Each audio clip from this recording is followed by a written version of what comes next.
Nelson Mandela, long walk to freedom.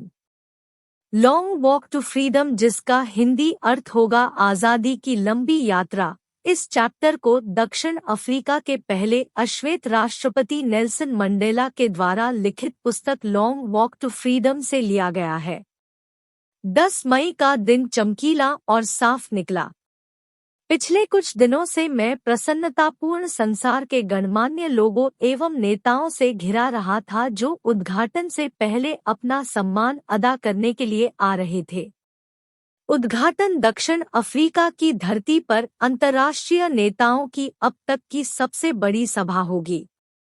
समारोह Pretoria में union building द्वारा बनाए गए सुंदर बलुआ पत्थर के रंगमहल में हुआ।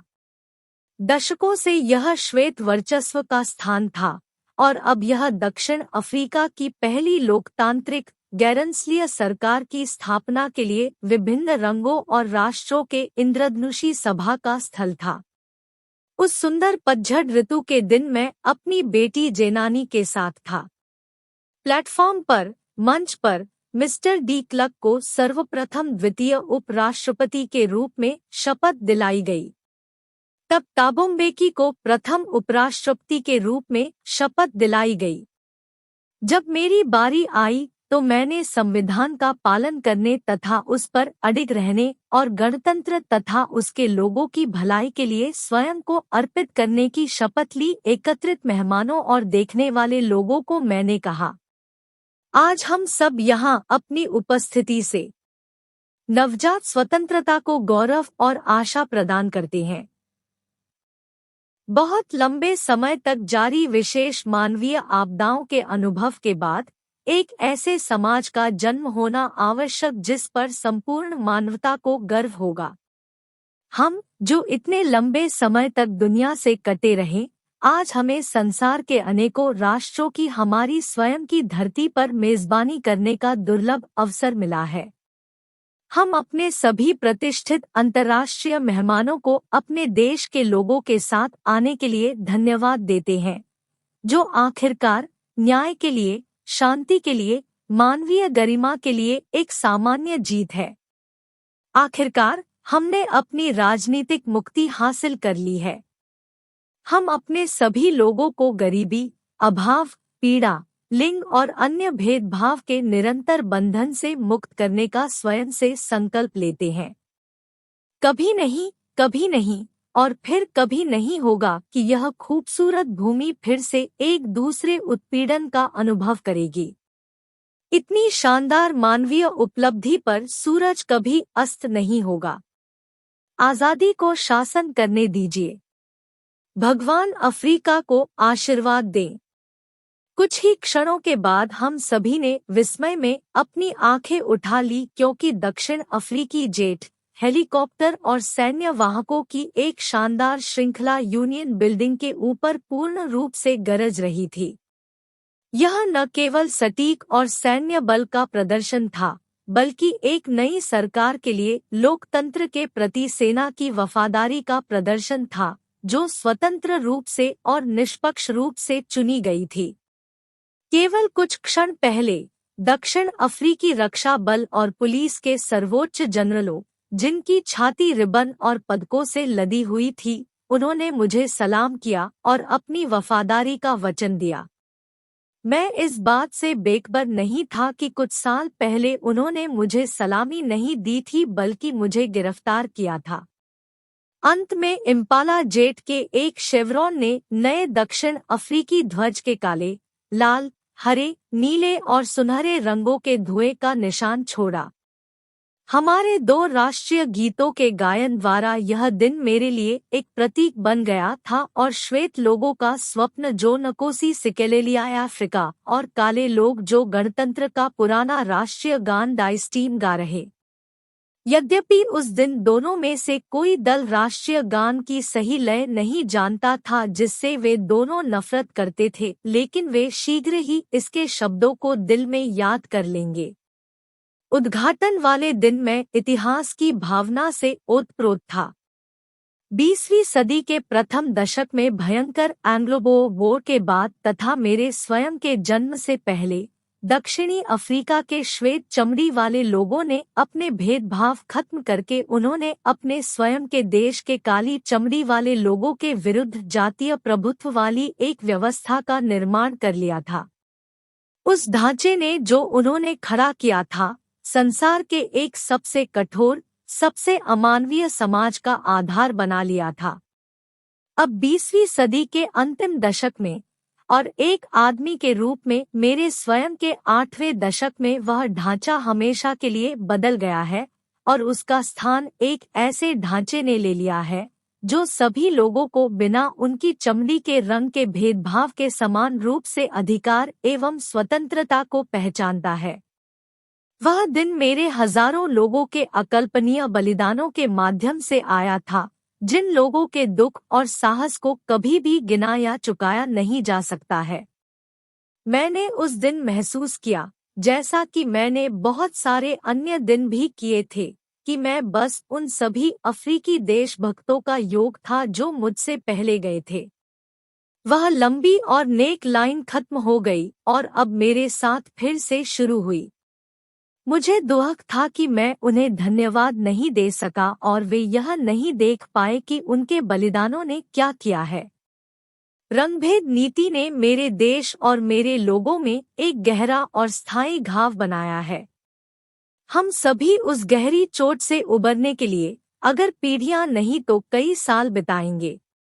लेकिन दशकों के उत्पीड़न और क्रूरता का एक और अनपेक्षित प्रभाव था और वह यह था कि इसने हमारे समय के ओलिवर टैम्बोस, वाल्टर सिसुलस, चीफ लुथुलिस, यूसुफ दादूस, प्रेम फिशर्स, रॉबर्ट सोबुक्वेस को जन्म दिया, ऐसे असाधारण साहस, ज्ञान और उदारता के पुरुष की उनके जैसा फिर कभी नहीं जाना जा सकता है। शायद चरित्र की इतनी ऊंचाइयों का निर्माण करने के लिए दमन की इतनी ही गहराइयों की जरूरत होती है। मेरा देश खनिजों और रत्नों में समृद्ध है जो इसकी मिट्टी के नीचे हैं, लेकिन मैं हमेशा से जानता हूँ कि इसकी सबसे बड़ी संपत्ति इसके लोग हैं, जो शुद्धतम हीरे की तुलना में बेहतर और सच्चे हैं। संघर्ष में इन साथियों से ही मैंने साहस का अर्थ सीखा। समय पर मैंने पुरुषों और स्त्रियों को एक सिद्धांत के लिए खतरा मोल लेते हुए अपने जीवन की कुर्बानियां देते हुए देखा है। मैंने देखा कि पुरुष बिना रुके हमलों और यातना के लिए खड़े होकर एक ताकत और दृढ़ता दिखाते हैं जिसकी कल्पना भी नहीं की जा सकती। मैंने सीखा कि साहस निडरता का न होना नहीं है, बल्कि हर पर विजय प्राप्त करना है। बहादुर वह नहीं है जो डरता नहीं है, बल्कि वह है जो उस डर पर विजय प्राप्त करता है।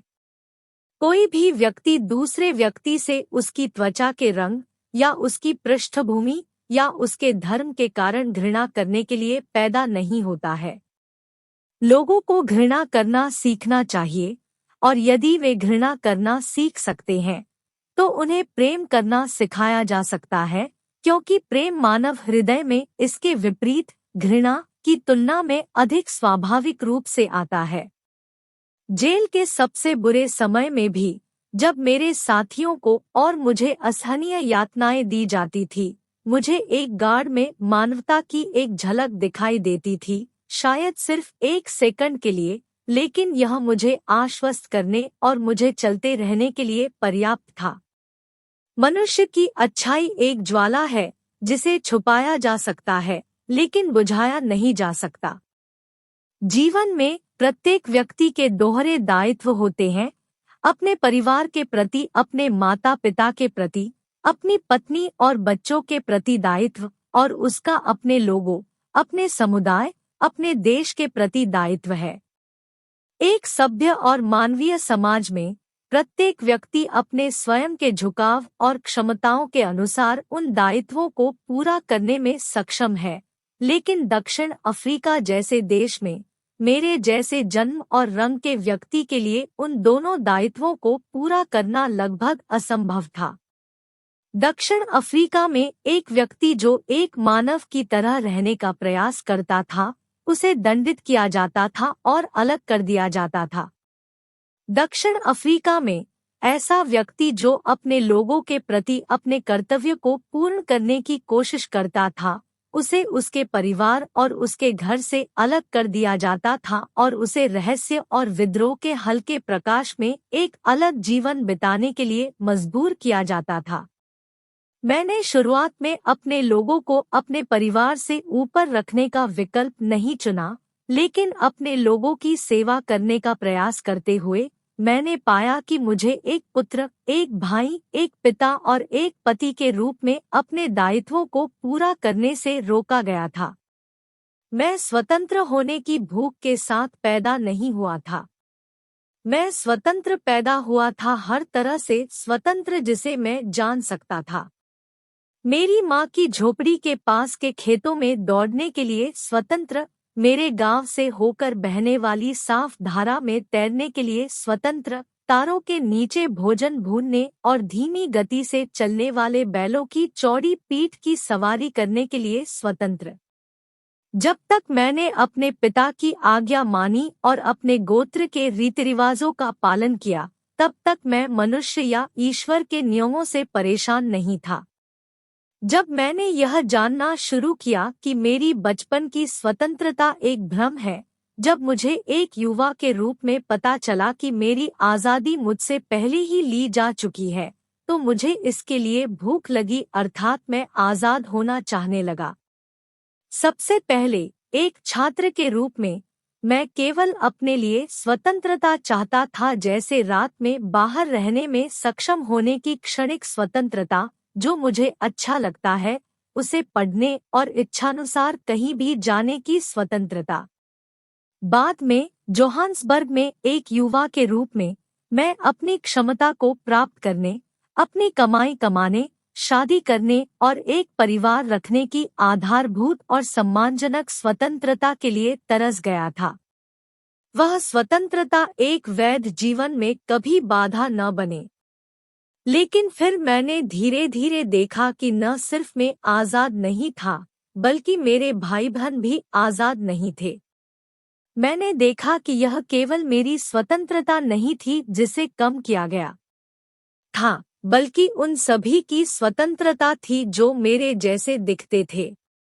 यह तब हुआ जब मैं अफ्रीकन नेशनल कांग्रेस हुआ, और तभी मेरी अपनी आज़ादी की भूख मेरे लोगों की आज़ादी की बड़ी भूख बन गई।